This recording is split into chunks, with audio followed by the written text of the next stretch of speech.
Hello, my name is Anna. And my name is Ava.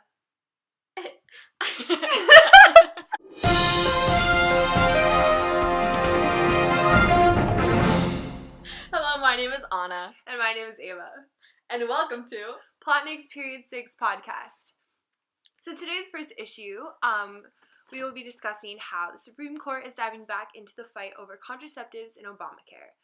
So basically, Obamacare is mandating that women employees, or has been mandating, like this is part of Obamacare, that women employees and students must have access to birth control through their insurance.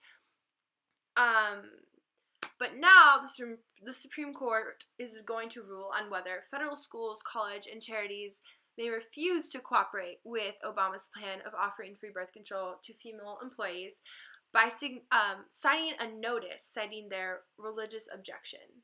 So, there are a bunch of religious organizations that are going to court now saying that even signing a notice saying that they will opt out from it is morally complicit in grave sin. Oh. And that they don't even want to give a notice. They don't want to notify the insurance companies so that the insurance companies themselves can provide it, because that's them still taking a part in the delivery of contraceptives. Yeah. Complicit in the delivery is what they say.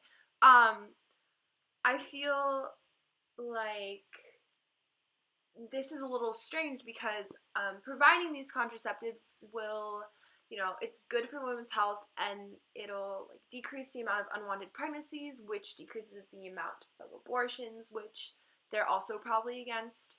So, I mean, I think it's also just, it's a good thing. Yeah, but in our opinion, it's also just kind of a good thing. But I mean, I guess the religious organizations do have the freedom of religion. Yeah.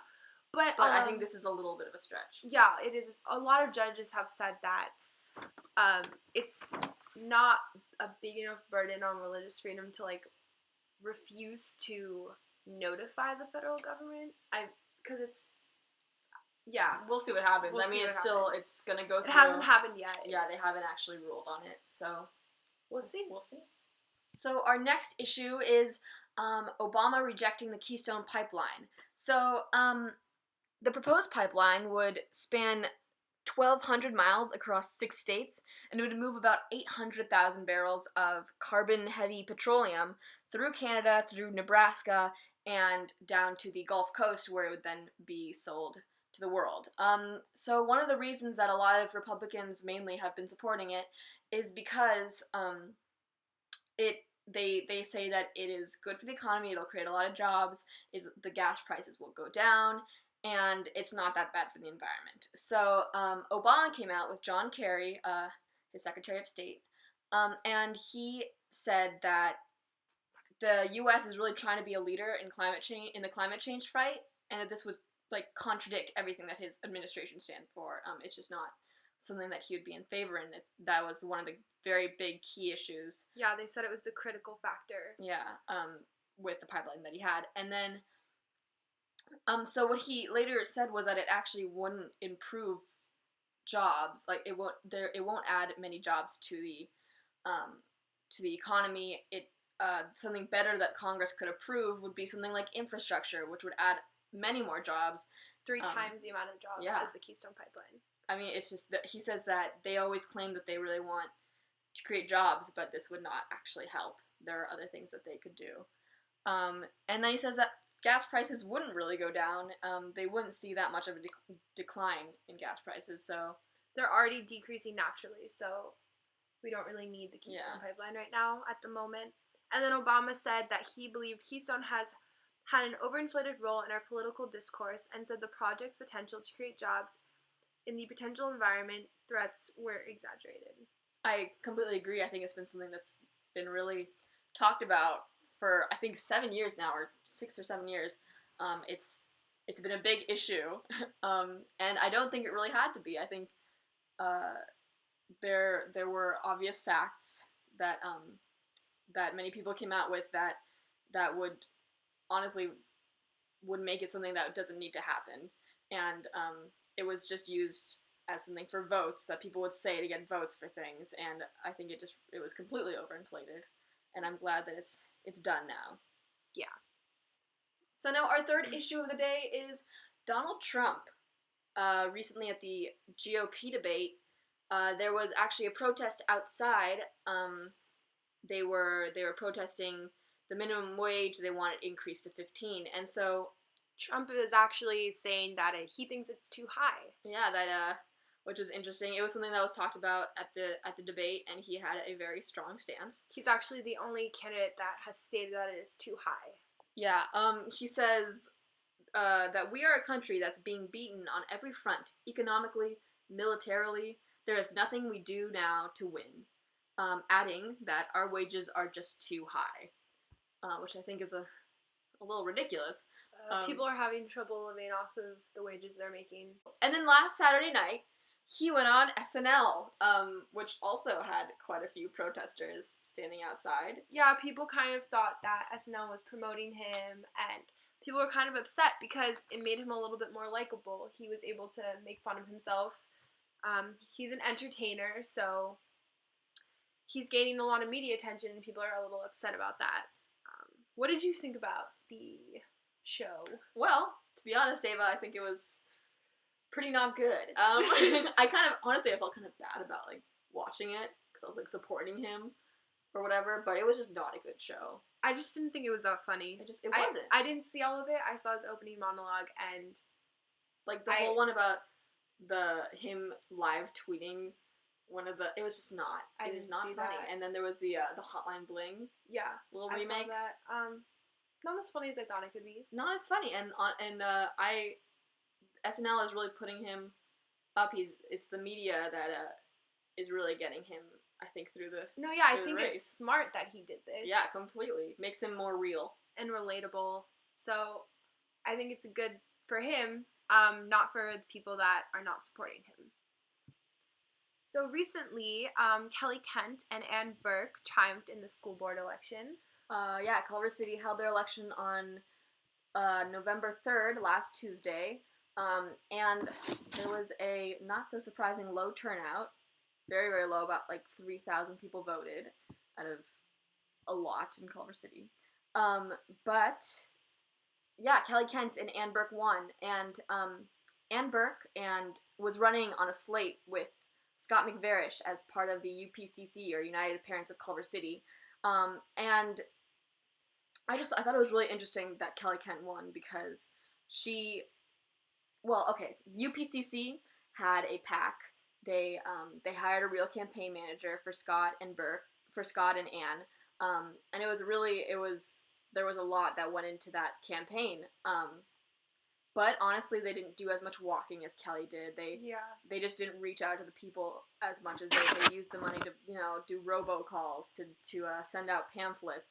But it really shows that when you have a candidate that is willing when you have a candidate who is willing to go out walking and see every single person and every single voter in Culver City, that they can triumph. Especially, I think it was interesting to see that the person with less money, she didn't have a PAC, the person who did not have a professional campaign manager, but who ended up just being, like, a really good candidate in terms of her policy. She was platform. Able to relate more to parents.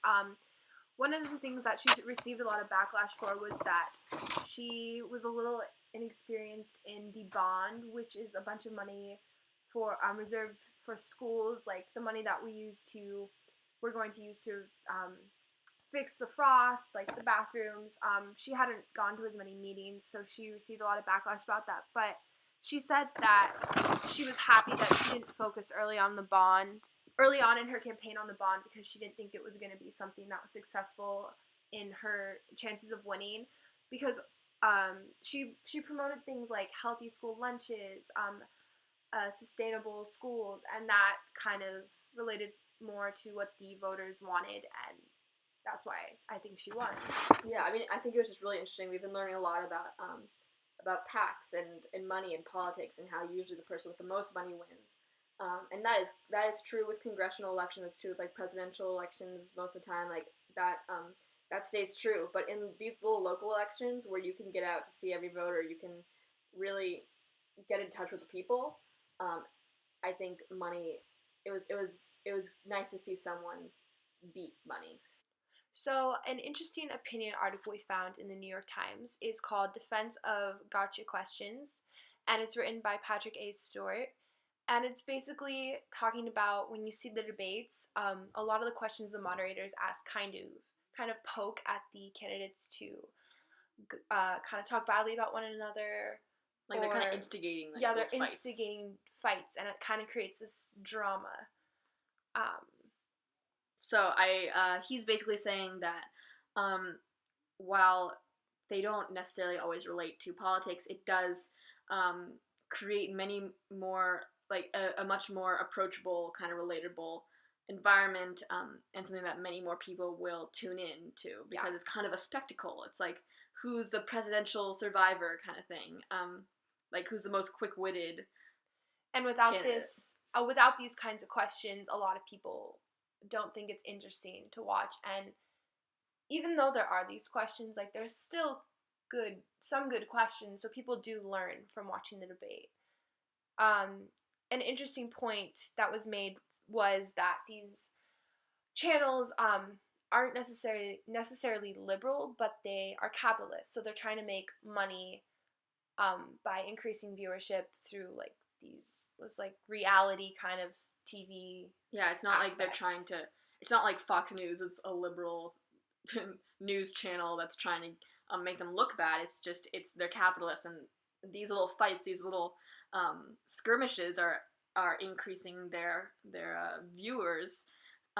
So recently, the Fox News debate drew almost 27 million viewers, and the CNN debate drew 24 million, which is in large part a result of the presence of Mr. Trump, who's a reality star. He knows how to entertain, and he brings conflict wherever he goes. Yeah. So and that's why he gets so much media attention, and why some people he might be leading in attracted to him because his policies end up being really, really like brought to light because of the media.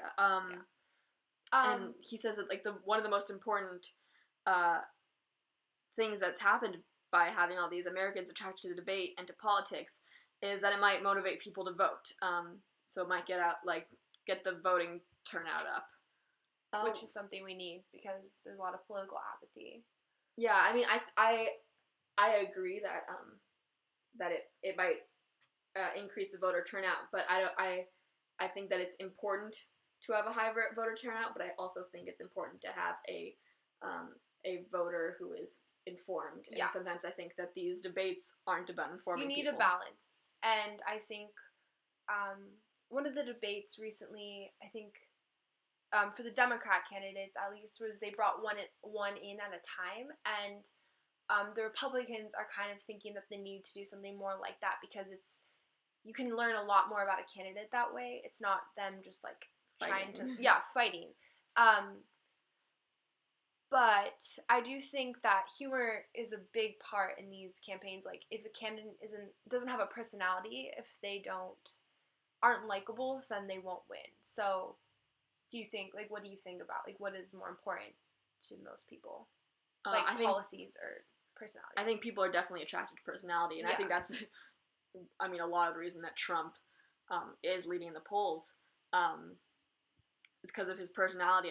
While there are a lot of people, a surprisingly large amount of people who agree with him on many of his policies, I think they were drawn to him initially because of his personality, and that they're bored of the regular politicians who are just trying to look good.